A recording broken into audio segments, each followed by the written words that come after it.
नमस्कार दोस्तों, आपका स्वागत है एक्मे पब्लिकेशन के यूट्यूब चैनल पर। आज हम बात करेंगे 2 मई 2025 की समसामयिक घटनाओं की और उन पर पूछे जाने वाले प्रश्नों की। तो आइए देखते हैं आज की पहली समसामयिक घटना। ये है कि प्रधानमंत्री नरेंद्र मोदी ने वेब्स 2025 का उद्घाटन किया है। अब इस पर जो प्रश्न बनते हैं उनको देखते हैं। पहला प्रश्न बनता है कि वेब्स 2025 का आयोजन कहाँ हुआ था? तो ये आयोजन मुंबई में हुआ है और मुंबई में जियो वर्ल्ड कन्वेंशन सेंटर में इसका आयोजन किया गया है। अब एक दूसरा प्रश्न देख लेते हैं कि वेब्स 2025 का पूर्ण रूप क्या है? तो इसका पूर्ण रूप है world audio visual entertainment summit. आइए अब एक तीसरा संभावित प्रश्न देख लेते हैं। ये प्रश्न है कि किन 5 दिग्गज हस्तियों पर डाक टिकट जारी किए गए हैं? ये पांचों सिनेमा की हस्तियां हैं जिन पर इस कार्यक्रम के दौरान डाक टिकट जारी किए गए हैं। ये 5 हस्तियां हैं गुरुदत्त, पी भानुमति, राज खोसला, ऋत्विक घटक और सलिल चौधरी। आइए अब अगली समसामयिक खबर देखते हैं। दूसरी समसामयिक खबर है महाराष्ट्र स्थापना दिवस मनाया गया। इस पर जो प्रश्न बनते हैं उनको देखते हैं। पहला प्रश्न बनता है कि महाराष्ट्र राज्य का गठन कब हुआ था? तो इसका उत्तर है 1 मई 1960 को।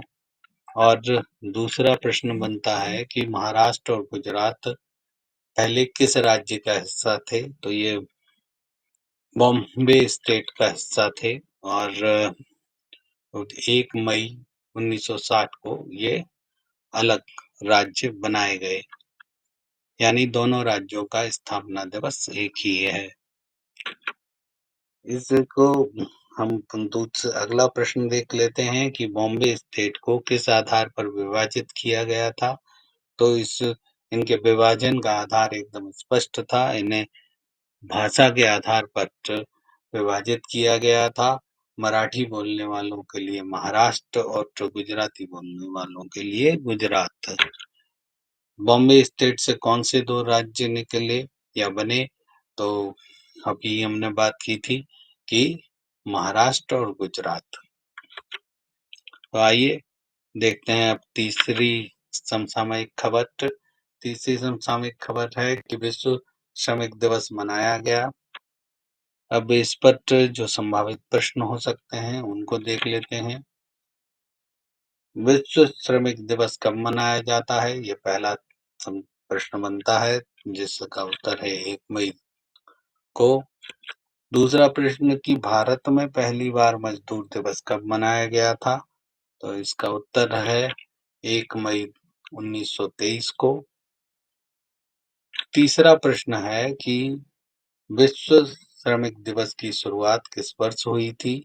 तो विश्व श्रमिक दिवस की शुरुआत 1 मई 1886 को अमेरिका में हुई थी, जहां पर मजदूरों ने 8 घंटे काम करने की मांग रखी थी। आइए अब अगली खबर देखते हैं। अगली खबर है सात्विक और चिराग को खेल रत्न प्रदान किया गया है। इस पर जो प्रश्न बनते हैं उनमें से कुछ इस तरह हो सकते हैं कि सात्विक साईराज रंकी रेड्डी और चिराग शेट्टी को कौन सा पुरस्कार मिला है? तो इनको मेजर ध्यानचंद खेल रत्न पुरस्कार दिया गया है। ये पुरस्कार किस मंत्रालय द्वारा दिया जाता है? तो इसका उत्तर है युवा मामले और खेल मंत्रालय द्वारा। तीसरा प्रश्न एक बन सकता है क्योंकि ये एक इम्पोर्टेंट प्रश्न भी हो सकता है कि सात्विक साईराज और चिराग शेट्टी को किस वर्ष के लिए खेल रत्न पुरस्कार दिया गया है या चुना गया है?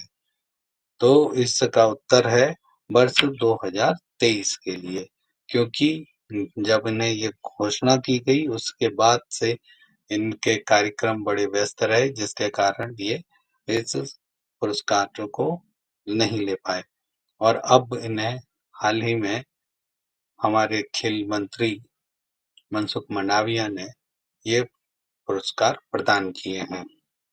आइए अब पांचवी खबर पर नजर डालते हैं। पांचवी खबर है कि पहले एशियाई अंडर 15 और अंडर 17 चैंपियनशिप में भारत का प्रदर्शन कैसा रहा? शानदार रहा है ये प्रदर्शन। तो आइए इस पर संभावित प्रश्नों को देख लेते हैं। पहला प्रश्न है कि एशियाई अंडर 15 और अंडर 17 मुक्केबाजी चैंपियनशिप 2025 का आयोजन किस देश में हुआ है? और ये पहली एशियाई अंडर 15 और 17 मुक्केबाजी चैंपियनशिप है। इसका उत्तर है जॉर्डन में।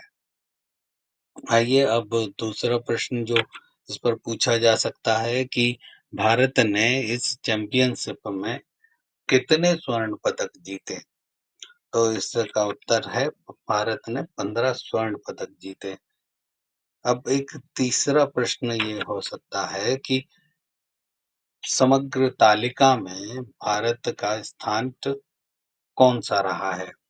तो इसका उत्तर है भारत इसमें तीसरे स्थान पर रहा है।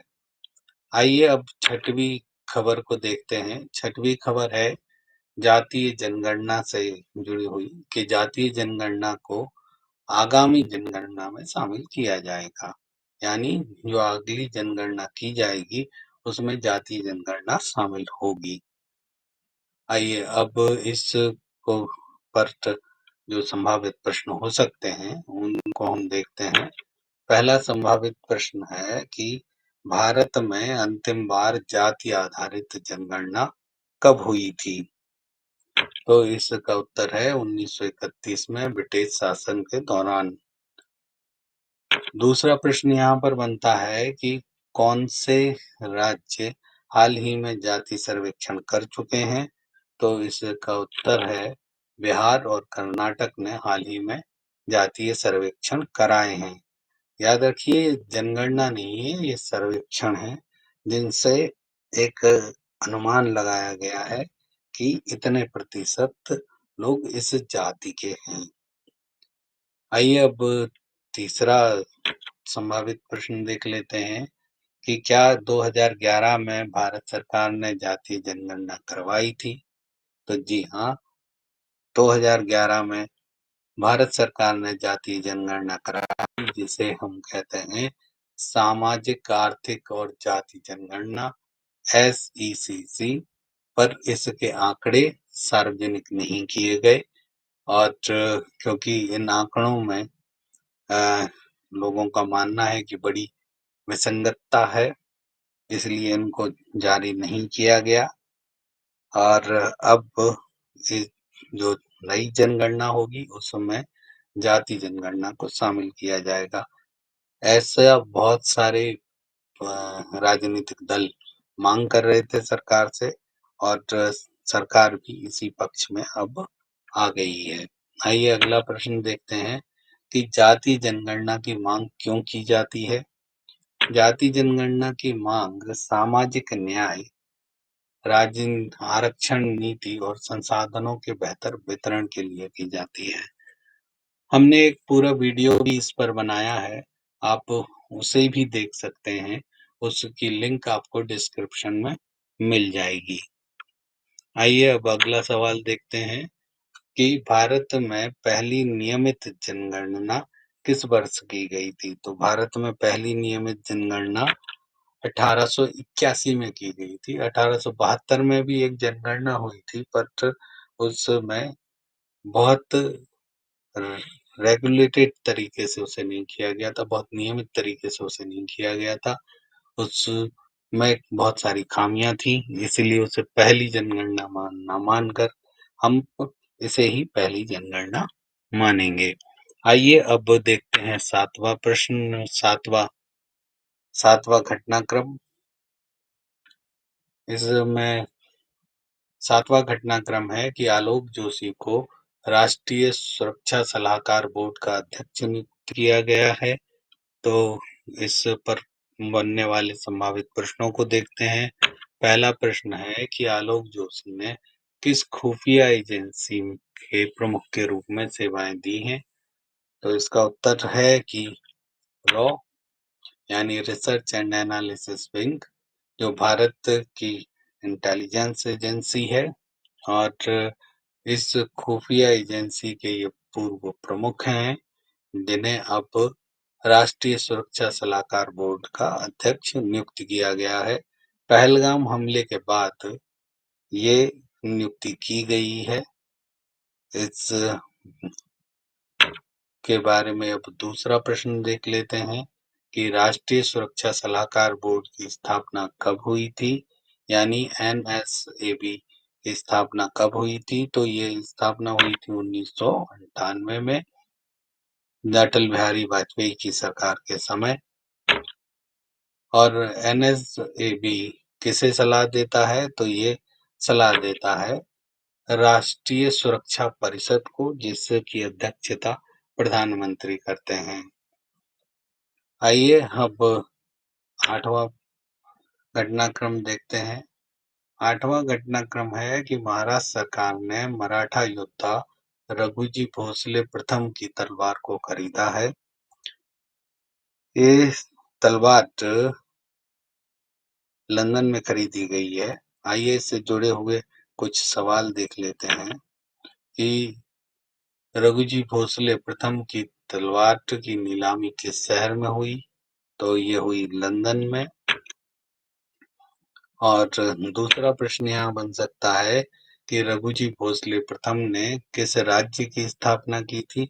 तो उन्होंने नागपुर राज्य की स्थापना की थी। और इसके अलावा एक प्रश्न और ये बन सकता है कि वो किस वंश से संबंधित थे? तो वो भोसले वंश से संबंधित थे। आइए अब 9वां प्रश्न देखते हैं। 9वां प्रश्न है कि देश के पहले सेमी ऑटोमेटिक ट्रांसपोर्ट का उद्घाटन किया गया है। इस पर बनने वाले संभावित प्रश्न हैं कि इसका उद्घाटन किसने किया है? एक बात ये ध्यान रखिएगा कि ये पहला सेमी ऑटोमेटिक ट्रांसशिपमेंट पोर्ट है। इसका उद्घाटन किसने किया है? तो इसका उद्घाटन किया है प्रधानमंत्री नरेंद्र मोदी ने। दूसरा संभावित प्रश्न होता है कि ये उद्घाटन किस राज्य में हुआ है, किस जगह पर हुआ है? तो इसका उत्तर है केरल। इस भारत को ट्रांसशिपमेंट पोर्ट की जरूरत क्या है? तो इसको हम इस तरह से समझें कि भारत में गहरे पानी के कंटेनर ट्रांसशिपमेंट बंदरगाह का अभाव है। वर्तमान में भारत का 75% ट्रांसशिपमेंट कार्गो विदेश के बंदरगाहों पर होता है, यानी जहां पर शिपमेंट को एक शिप से दूसरे पर ट्रांसफर किया जाता है कार्गो को, और वो फिर अपने लास्ट डेस्टिनेशन के लिए चला जाता है या अंतिम गंतव्य तक पहुंचता है। तो उस बंदरगाह को ट्रांसशिपमेंट बंदरगाह कहते हैं। अब आपको हमें बताना है कि इस पोर्ट का नाम क्या है, जो आप हमें कमेंट में बताएंगे।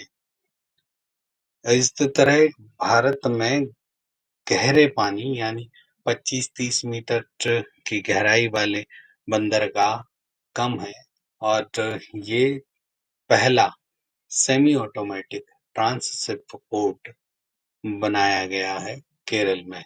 किस जगह पर, ये बताइए। आइए अब देखते हैं आज की अगली खबर। इसमें कुछ अन्य खबरें देख लेते हैं। कुछ अन्य खबरों में पहली खबर है कि विश्व बैडमिंटन महासंघ का अध्यक्ष कुंयांग पटाप लिस्वाक्तकुलम को चुना गया है। ये थाईलैंड की हैं। बस कोशिश कीजिएगा इसके नाम को याद करने की। 30 और इसके बाद अगला जो घटना है वो है एयर मार्शल आशुतोष दीक्षित ने CISC के रूप में कार्यभार संभाल लिया है, यानी chief of Indian staff services का जो पद है उसे संभाल लिया है। आज के वीडियो में इतना ही। अगर आपको वीडियो पसंद आया तो लाइक करें, शेयर करें, सब्सक्राइब करें और जो हमारे अन्य वीडियो की प्लेलिस्ट की लिंक आपको डिस्क्रिप्शन में मिल जाएगी। वहां पर जाकर के आप हिस्ट्री, सोशल इश्यूज आदि के वीडियो भी देख सकते हैं। धन्यवाद।